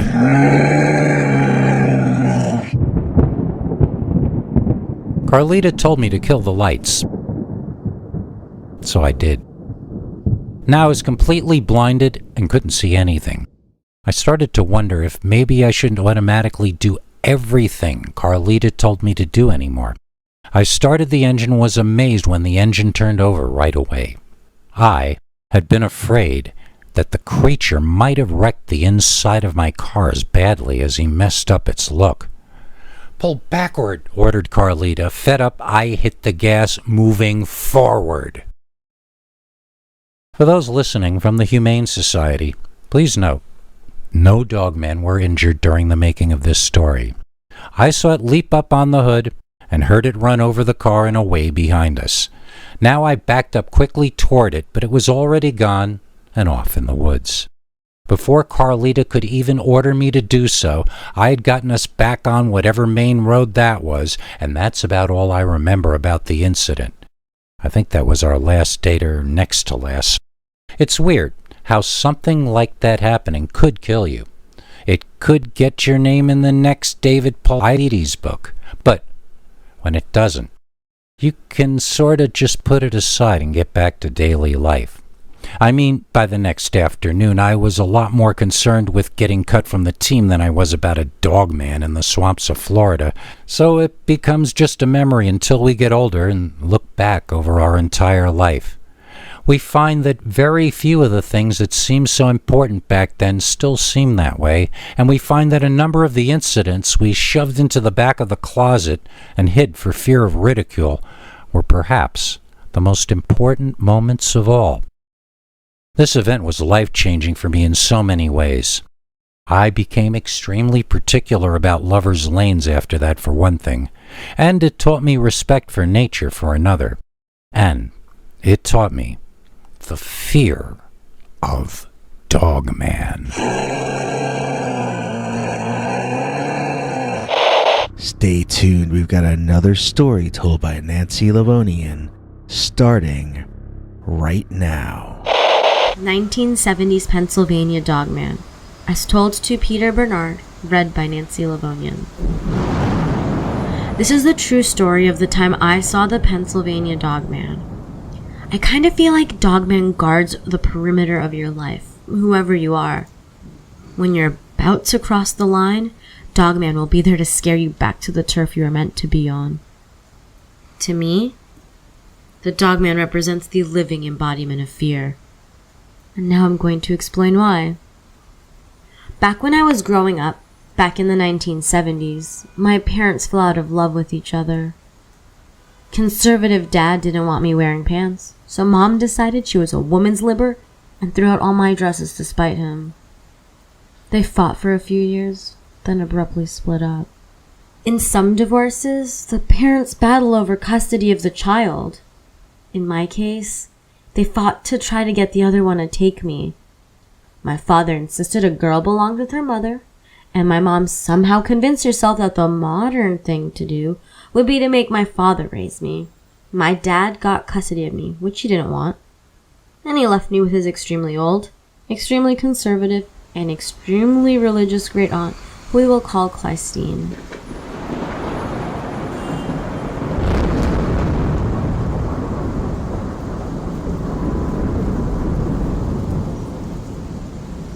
So I went from my mom making me wear jeans to my great-great-aunt making me wear her old hand-me-down dresses every day. And I lost contact with all my friends as well. There were no cell phones back then. There was no internet, no computers, no social media. When you moved to a new area, you might as well have moved to Mars.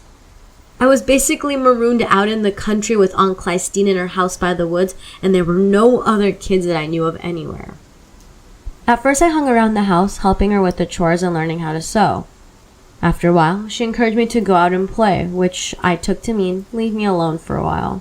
I started walking in the forest, a little bit further in each day.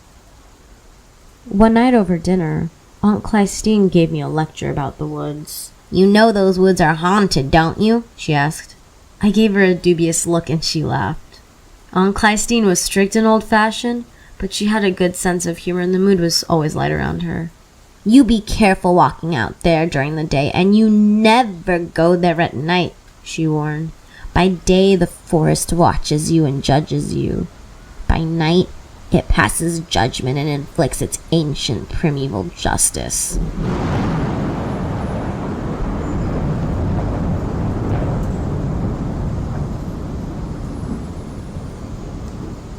I didn't know exactly what that meant, but it sent chills through me. Soon after, I was wandering in the woods one day when I met a boy. We were both surprised to see each other there. He seemed more frightened of me than I was of him. He asked if I was a ghost. It seemed illogical for a girl in the 1970s to be out wandering in the forest wearing an old-fashioned dress. I was so embarrassed. I told him my aunt made me dress like that.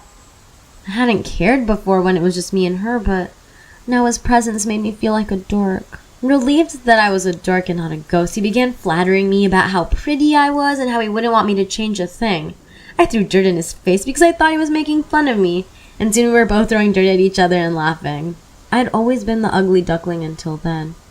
I think to some extent I had begun to blossom, but I also think this poor boy hadn't seen a girl his age in a while. Either way, we were both soon convinced that we were in love, and for me, it was the first time. Don't worry, I'm getting to the Dogman. I introduced the boy, who we will call the boy, to Aunt Clystine. She seemed to approve of him, but now she ordered both of us around. She at first made him wear a tie and bring a present when he visited, but she relaxed that fairly soon because she began to trust him. She taught us that we could be best friends for now, but anything other than that would have to wait till marriage. We considered other plans because our hormones were going wild. We were at that age and there was no talking sense to us. Soon, we decided to meet in the forest at night when Aunt Clystine was asleep, and we were going to let nature take its course.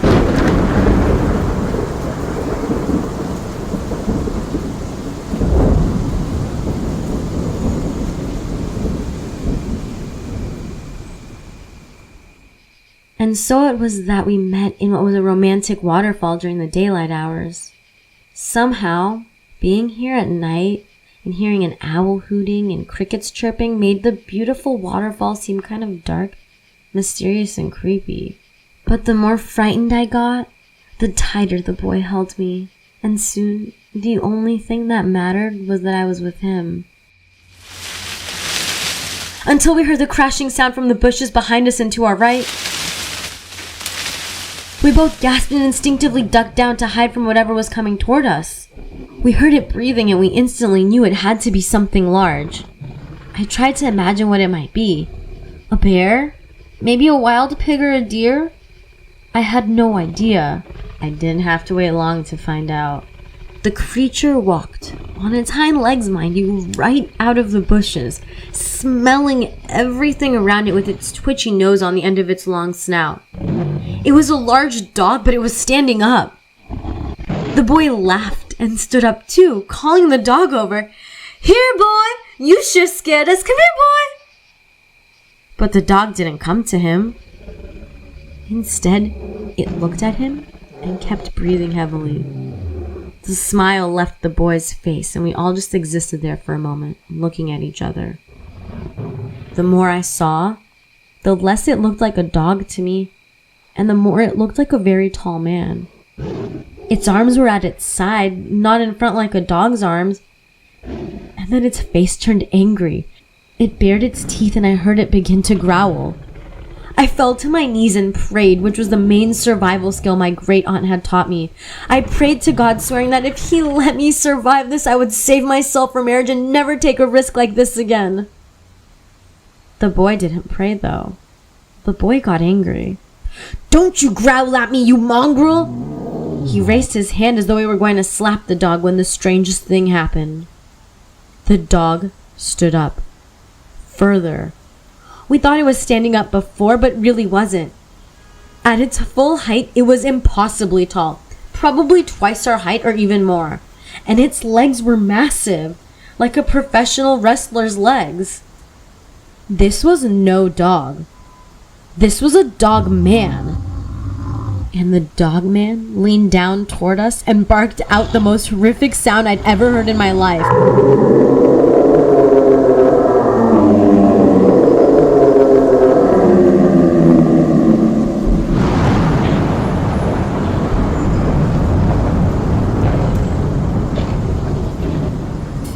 We ran. We both ran, but in different directions. I ran to my Aunt Clystine, and I assumed the boy ran home. The entire way I could hear the beast behind me, and I was crying and getting cut by thorns and branches as I struggled to get inside before the Dogman caught up to me. As I reached Aunt Clystine's house, she was standing out back, armed for bear hunting. I ran faster than I'd ever run, directly at my great aunt. She, in turn, leveled the firearm in my direction and yelled, "Down!" My knees buckled and I hit the dirt hard as Aunt Clystine fired over me and behind me. I heard the creature howl.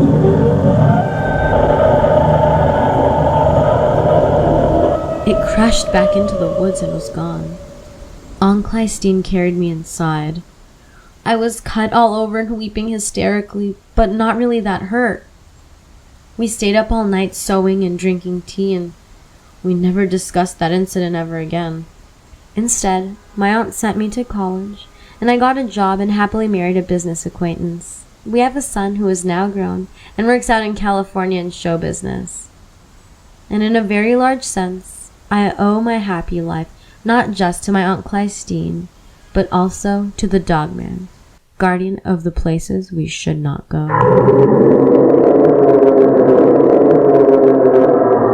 See you next time. And remember, if you can't get enough of me, Colleen, and Patricia, we also co-star in Those American Girls, a cartoon band headquartered right here on the Scary Good channel. In the description of this video, we've got a link to our new Scary Stories t-shirt. It's our classic skull logo, and it says Scary Stories underneath in the kaiju monster font. It comes in black and also black and other dark colors such as black. Good for ladies or gentlemen, hoodies too, whatever you need. I felt sorry for myself because I had no doorman. But then I met a man who had no Scary Stories Psychic Bigfoot versus Savage Bigfoot paraphernalia. Did you know you could be wearing a Psychic Bigfoot versus Savage Bigfoot t-shirt right now? They come in white, black colors, long sleeve, short sleeve, little baby red sleeve, wife beater size, pregnant wife size. Plus, you can own a Scary Stories Psychic Bigfoot versus Savage Bigfoot hat, hoodie, journal, postcards, wall decals. All this can be yours right now by going to cafepress.com/scarystoriesnyc. Link is in the description. Bigfoot attacked my tiny house. Scary Stories by Peter Bernard, Volume 1. Now available on Amazon in paperback.